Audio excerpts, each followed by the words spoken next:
I got a quick catch us up here. So remember we were talking about absolute and comparative advantage, right? And our example from yesterday was we had the United States and Vietnam. And in those two countries, we could produce two goods, shrimp and computers. What thing? Absolute and comparative advantage. That's just like a header.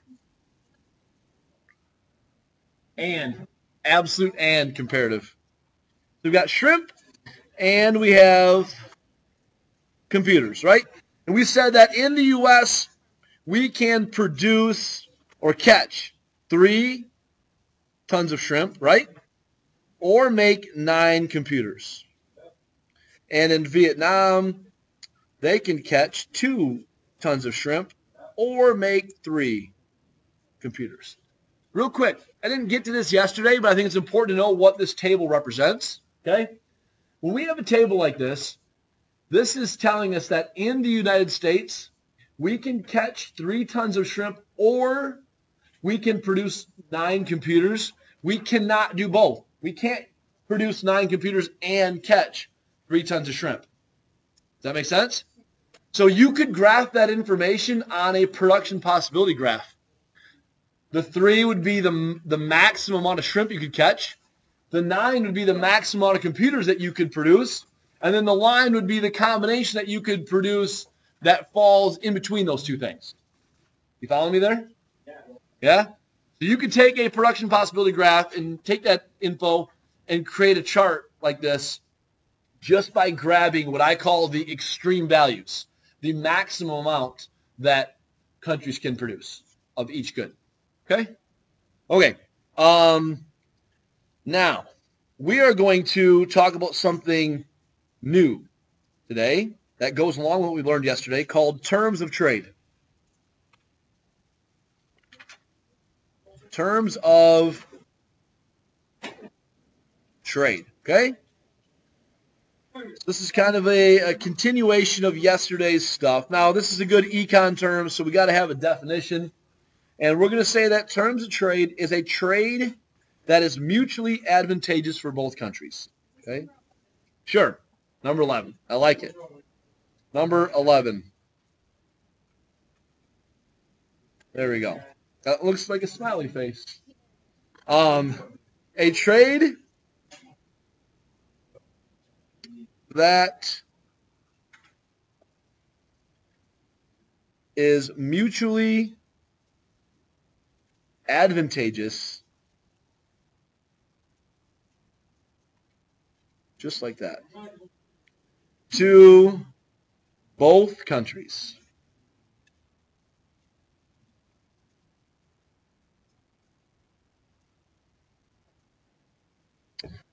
Now, yesterday, we said we were looking at the law of comparative advantage, and we were trying to figure out between the United States and Vietnam which country should specialize in catching shrimp and which country should specialize in producing computers. And then we said based on the law of comparative advantage, each country should specialize in what they have the comparative advantage in and then trade, right? And if we do that successfully, both countries can actually benefit. Okay? Today, what we're going to do is we're going to try to figure out a trade that would actually work, that both countries would agree upon, and then they would both benefit from specializing in shrimp or computers and then trading together. That's what terms of trade is all about. Okay? It's an actual trade that the U.S. and Vietnam would agree to, so that way the U.S. could produce computers and Vietnam could produce or catch shrimp, and then we could trade and both be better off. Okay, that's kind of what we're getting at here. No. No, because if we do this correctly, we are both producing a good in which the cost is the lowest, and then we're trading to get something where we can get more than what it costs us on our own. Just bear with me. Yep. Not surprised. We'll get back there. Some of you will be lost a little bit today. Just keep working. All right, here we go. So I am going to give you a process, and we're going to, on the top of this still is under number 11, even though I'm moving it to the top. We're going to say, how did I word this in earlier class?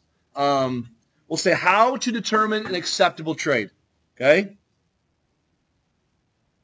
How to determine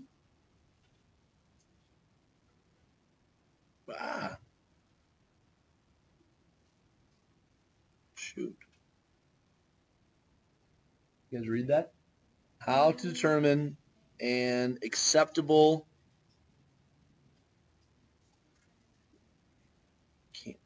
iPad's struggling.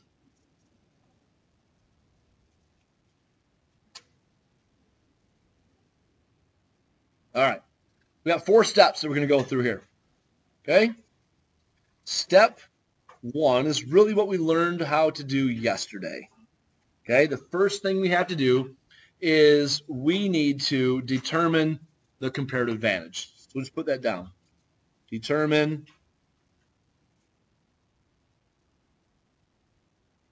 or abbreviate CA is comparative advantage. Okay? Quick refresher. Other over. So I'm looking at the U.S. In the U.S., 1 shrimp equals other over, which was, we said 3 computers. That's my cost. 1 computer equals 1/3 shrimp. That's my cost. Okay? In Vietnam, 1 shrimp equals other over, which was 3 halves of a computer. And last, 1 computer equals 2/3 of a shrimp. So I have calculated the costs. I determined my comparative advantage because I know that the lowest cost always wins. So when I look at shrimp, I know that Vietnam has the lowest cost with shrimp, and the U.S. has the lowest cost in computers, and so that's who has the comparative advantage. So I have determined the comparative advantage. One thing I didn't mention yesterday, good thing to know, when we're calculating comparative advantage, you'll never get a scenario where Vietnam has the comparative advantage in both goods. So if you know that Vietnam has the comparative advantage in shrimp, then the U.S. must have the comparative advantage in computers, or vice versa. Okay? For any scenario, could be Billy and Willie, Donna and Susie, U.S. and Vietnam. When calculating comparative advantage, if one person or country has the comparative advantage in producing one good, the other will have the comparative advantage in the other. But that is not true with absolute advantage. In this scenario, the U.S. has the absolute in producing both. Okay? So again, we have to make sure we keep absolute and comparative separate. All right, we did it. We determined the comparative advantage. Step 2, we need to compare the cost to the trade. Just write it and then I'll explain. Compare cost to trade. You say, what trade is he speaking of? Well, these trades. I'm going to give you a list of possible trades. We're going to determine through this example if the trades actually work or not. Okay, so let's put here possible trades. Okay, and I'm going to give you 4 different possibilities. Trade 1, we're going to say 1 shrimp for 1 computer could be a possibility.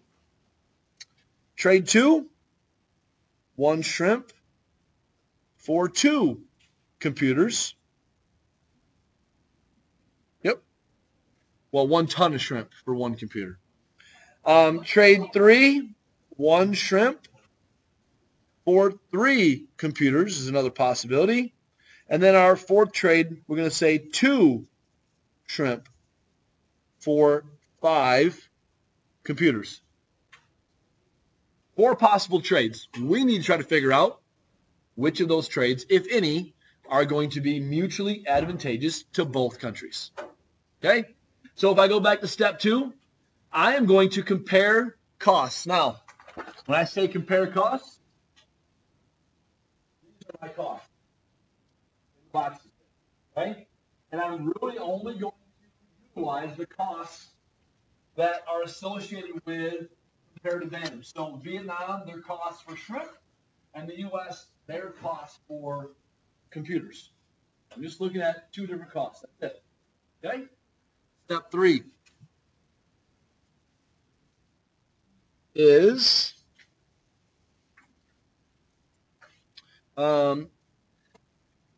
if the trade is greater than the cost, we'll say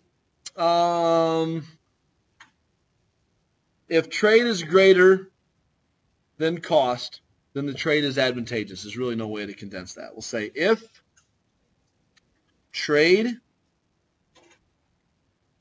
is greater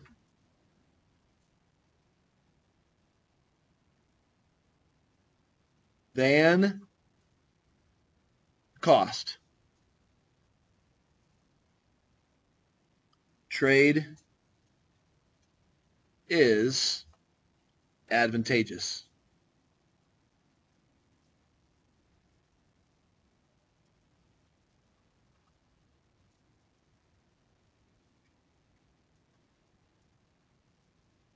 Okay? So we're looking for a scenario where we're going to gain by trading because our trade will be greater than what it costs us on our own to produce something. And the 4th and final step is we must compare trade to both countries. Say 4, must compare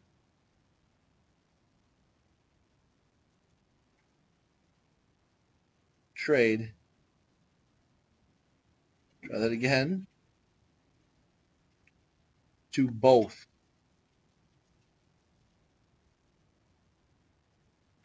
countries. Getting a little bit congested there. Okay. Those are our 4 steps. That's what we're going to do. Okay? We've already determined the comparative advantage. Now we need to compare the cost to the trade. Now I am going to see if I can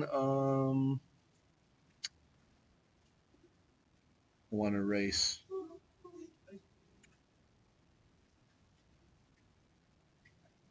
See if it lets me do this. All right. I'm going to get rid of some of this so I can have some room.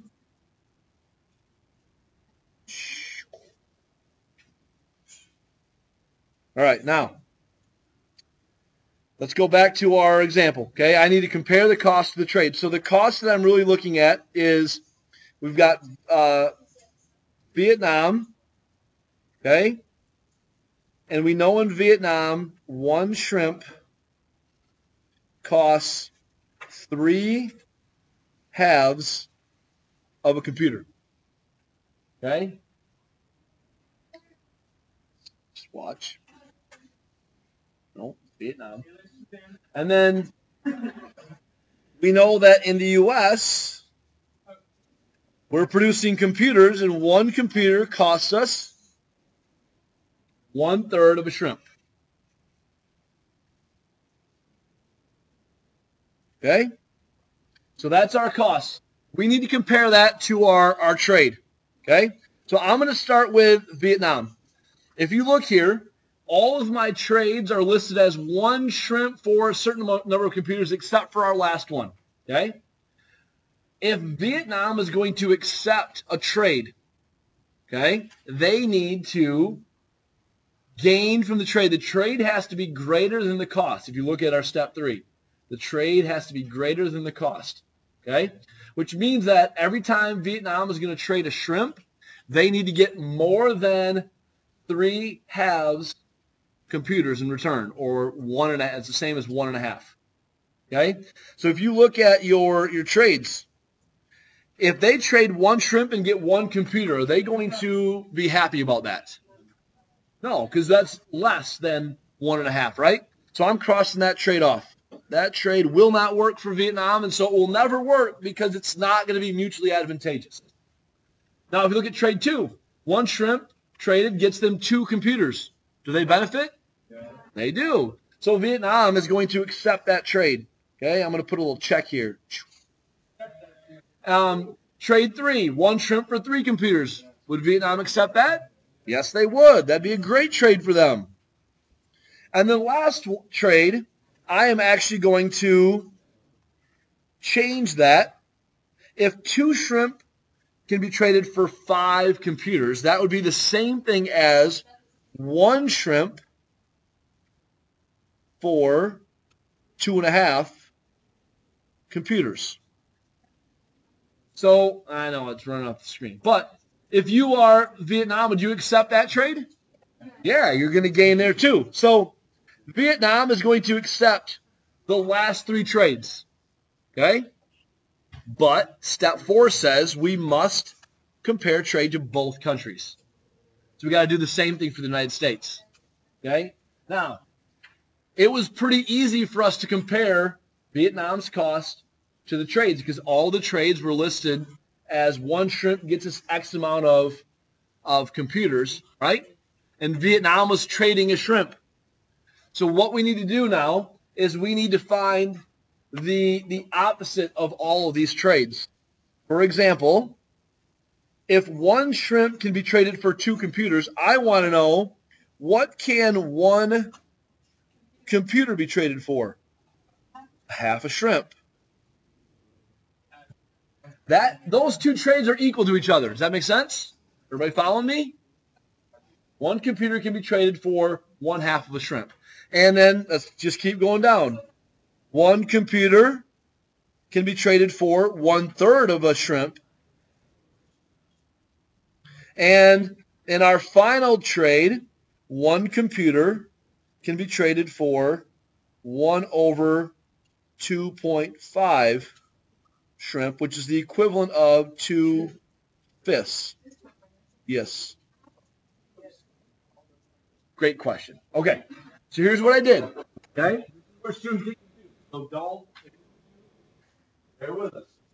I know that 1 shrimp is traded for 2 corners. But what I want to know is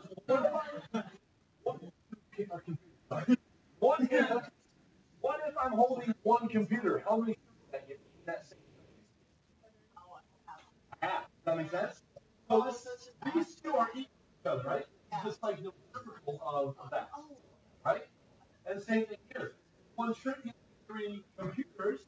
That's the equivalent of 1 computer shrimp. Okay? So these are all equivalent. That's where life is a little tricky if you don't realize that. Okay? All right, now what we can do now is we can compare this cost to the trade very easily. Does that make sense? If we don't convert the trade, it makes life a lot more difficult. So let's see. The U.S. needs to get more than 1/3 of a shrimp in every trade, right? So would the U.S. would they accept 1 computer for 1/2 shrimp? No. Think about this. Look back, step 3. If the trade is greater than the cost, the trade is advantageous. Is 1/2 greater than 1/3? Yes, it is. So the U.S. would agree to that. So that trade there, that is a good one. No. It's a good one because both countries benefit. Next one. We're going to trade a computer and we're going to get a 1/3 shrimp. Is it greater than the cost? It's equal to, right? That'd be like going to the lunchroom and trading a Twinkie for a Twinkie. No one does that. That's weird. Okay? So that trade is out. It's not advantageous. Okay? That's a wash. That's like tying, right? All right. Last one. One computer gets traded for 2 fists shrimp.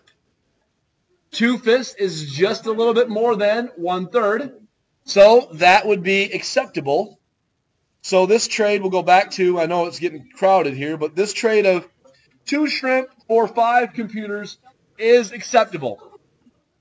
So we have 2 acceptable trades out of the deal. Okay, and we can't say that one's better than the other. All we know is that both of them would be mutually advantageous for both countries, so they're acceptable then. Okay? All right. Did you need to see that again?